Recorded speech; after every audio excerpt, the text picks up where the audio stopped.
Adana's face lit up with hope. "I need a distraction," she said. "Something to draw the guards away from my door, long enough for me to slip out." As the two siblings huddled together, formulating their plan, tensions were rising in the village of Mubi. Elder Marcus had called an emergency meeting of the council. The other elders listened in growing alarm as he recounted what he had witnessed by the river. "We can no longer deny the truth," Elder Marcus said gravely. "There are creatures in our river, dangerous, magical beings who mean us harm. We must act now to protect our people." Elder Chidi, always the voice of caution, spoke up. "But what can we do against such creatures? We are simple villagers, not warriors." "We have our wits, and we have our determination," Elder Marcus replied. "I propose we dam the river, cut off their access to our village, and if that doesn't work," his voice hardened, "we poison the water, drive them out, or destroy them where they live." A shocked murmur ran through the group. "Poison the river?" Elder Chidi gasped. "But we depend on that water for our crops, our livestock. It would destroy us as surely as any attack from these creatures." "Better to suffer some hardship than to live in constant fear," Elder Marcus argued. "We can dig wells, find other water sources, but we cannot live with this threat hanging over us." As the debate raged on, Mr. Patrick, who had been invited to the meeting due to his children's involvement, listened with growing horror. When there was a lull in the argument, he stood up. "Honorable elders," he said, his voice steady despite his inner turmoil, "I beg you to reconsider this course of action. My children have spoken of wonders in the river, not dangers. Perhaps what we need is not conflict, but understanding." Elder Marcus turned to him, his eyes blazing. "Understanding?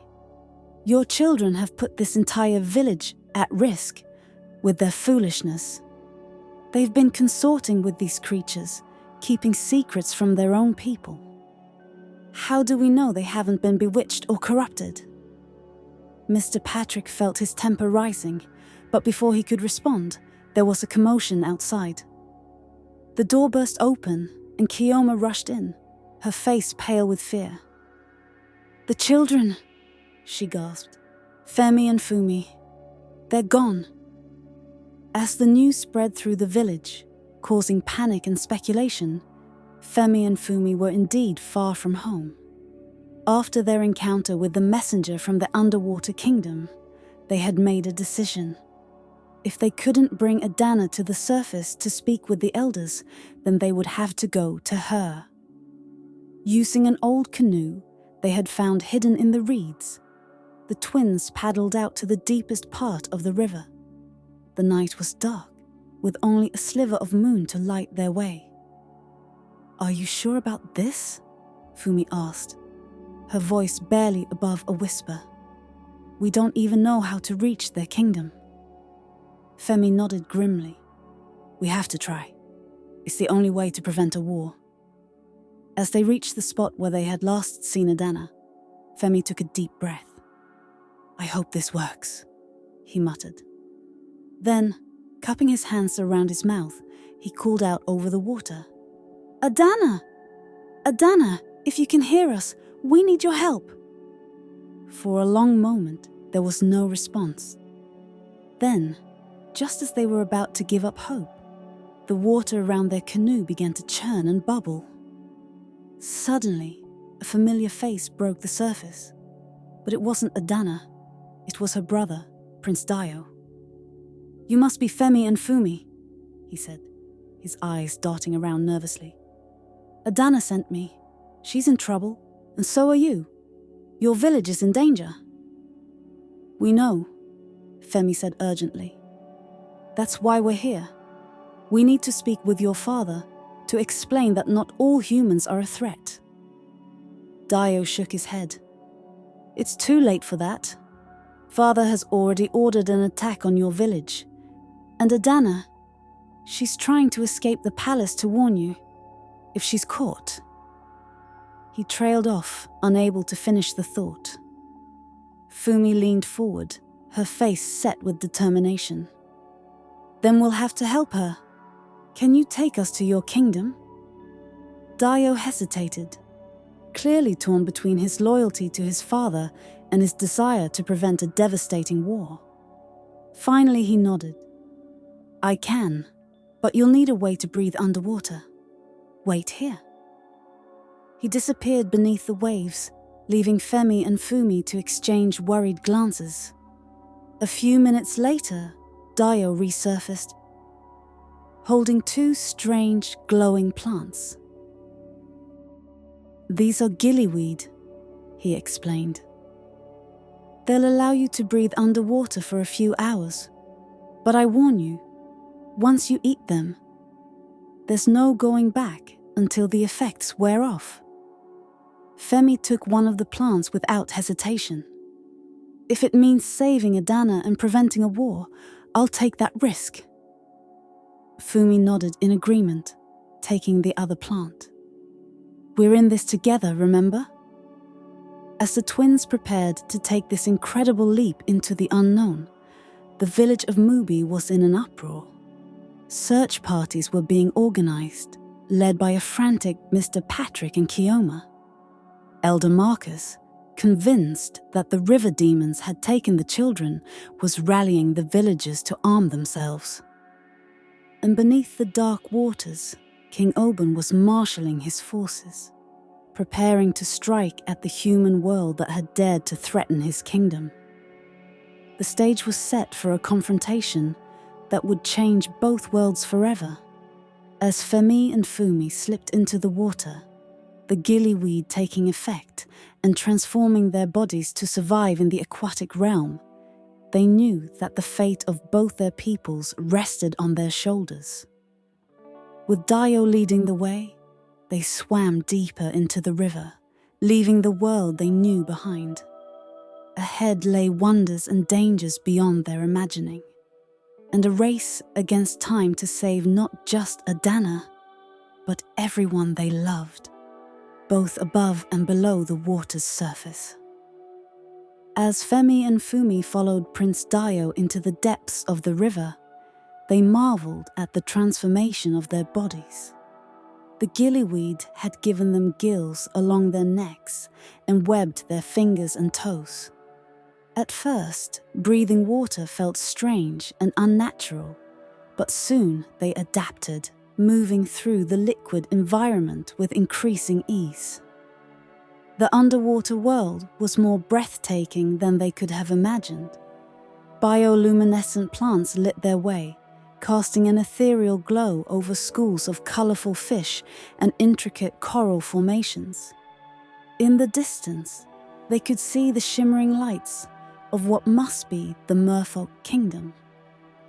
"We're nearly there," Dio whispered, his voice carrying clearly through the water.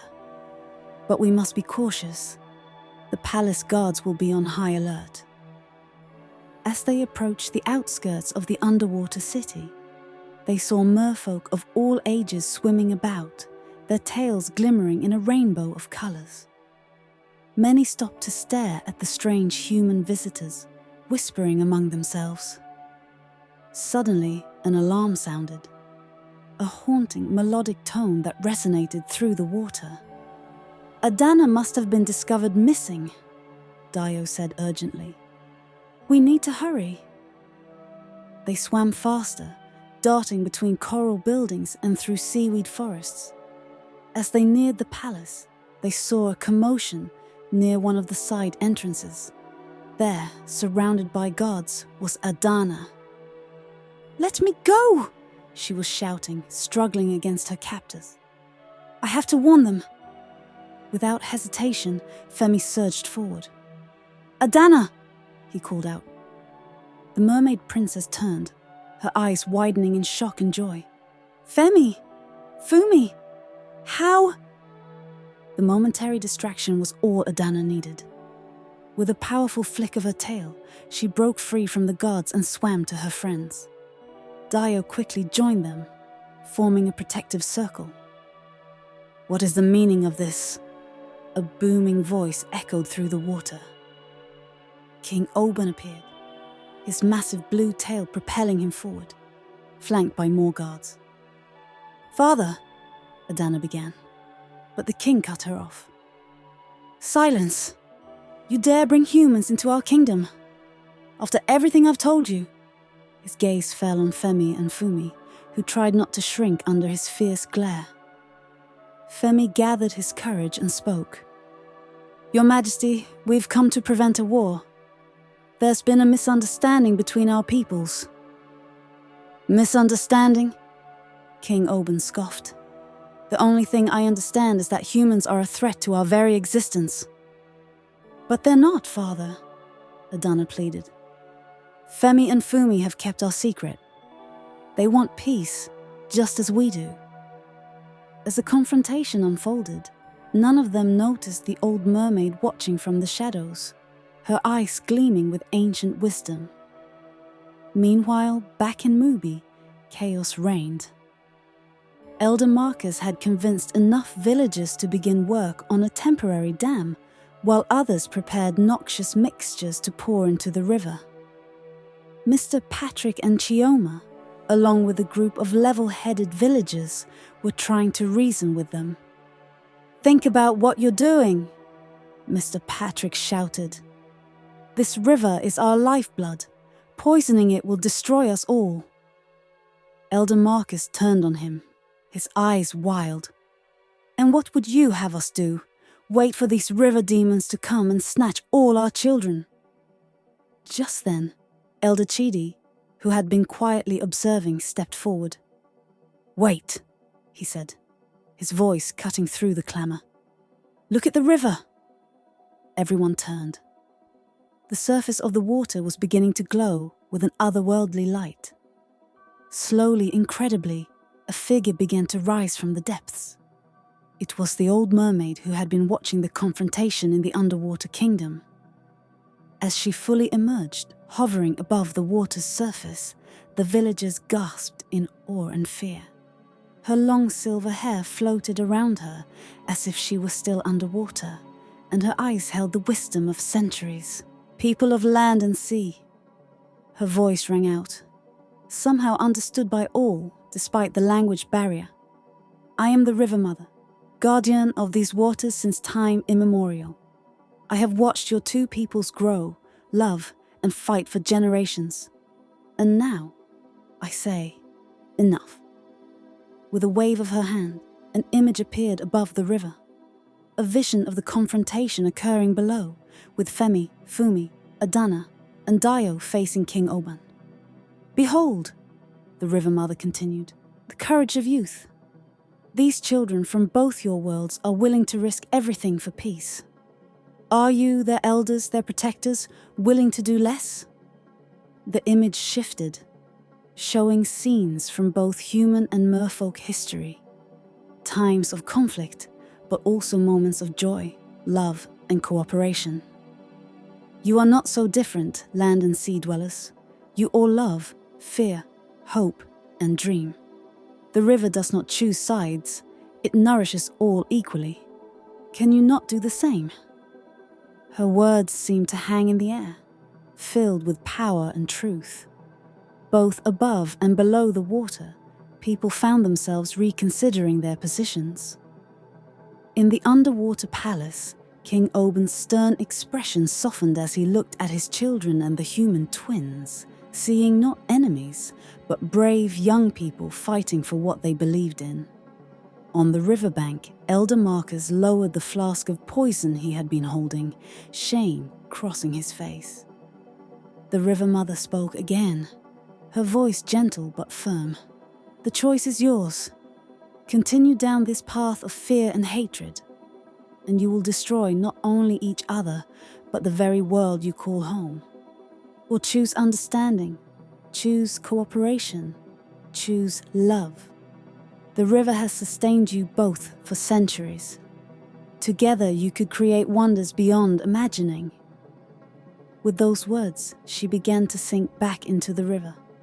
But before she disappeared entirely, she looked directly at Femi and Fumi. "You have a gift," she said cryptically. "Use it wisely." Then she was gone, leaving stunned silence in her wake. In the underwater palace, King Oban was the first to speak. "Perhaps," he said slowly, "we have been too hasty in our judgments." Adana seized the moment. "Father, let me take Femi and Fumi to the surface. Let them speak with their elders. If we approach this with open hearts, I know we can find a way to coexist peacefully." After a long moment, the king nodded. "Go," he said. "But be careful, my daughter. The surface world can be dangerous." "I'll go with them," Dio volunteered, surprising everyone. As the four young people swam towards the surface, hope blossoming in their hearts, the mood on the riverbank was transforming. The villagers, awed by what they had witnessed, were putting down their makeshift weapons. Elder Marcus approached Mr. Patrick and Chioma. I was wrong," he admitted, his voice heavy with regret. "Fear clouded my judgment. Can you forgive an old fool?" Before they could respond, a ripple disturbed the river's surface. Femi and Fumi emerged, followed closely by Adana and Dio. There was a collective gasp from the villagers at the sight of the merfolk, but it was tinged more with wonder than fear. Femi, his gills receding as the gillyweed's effects wore off, addressed the crowd. "People of Mubi, honored elders, we have seen wonders beyond imagining. The river is home to a civilization as rich and complex as our own. They are not our enemies, but our neighbors. And they want peace, just as we do." Adana spoke next, her melodious voice carrying clearly across the water. "People of the land, we have lived beside you for generations, hidden but always aware of your presence. We have feared you, as you have feared us. But today, let us choose a different path. Let us choose understanding." As humans and merfolk began to cautiously interact, ask questions and share stories, a new chapter in the history of both peoples was beginning. The road ahead would not be easy. Centuries of mistrust and misunderstanding couldn't be erased in a day. But it was a start. Femi and Adana shared a smile, their hands intertwining. They didn't know what the future held, or how their two worlds could truly come together. But they knew with unshakable certainty that they would face it together. And somewhere beneath the river's surface, the River Mother smiled. The gift she had spoken of, the ability to bridge worlds, to see beyond differences and find common ground, was already at work. In the hearts of Femi, Fumi, Adana, and Dio, a new future was taking root, one that held the promise of harmony between land and sea. As the sun began to rise, painting the sky in brilliant hues of pink and gold, it shone down on a scene of hope and new beginnings. The mermaid's forbidden love had become a catalyst for change, a testament to the power of understanding, courage, and love to overcome even the deepest divides. Thank you for watching this video. I hope you enjoyed watching. Kindly click the subscribe button, like, comment, and share this video. Watch out for more intriguing and eye-catching videos from your favorite YouTube channel.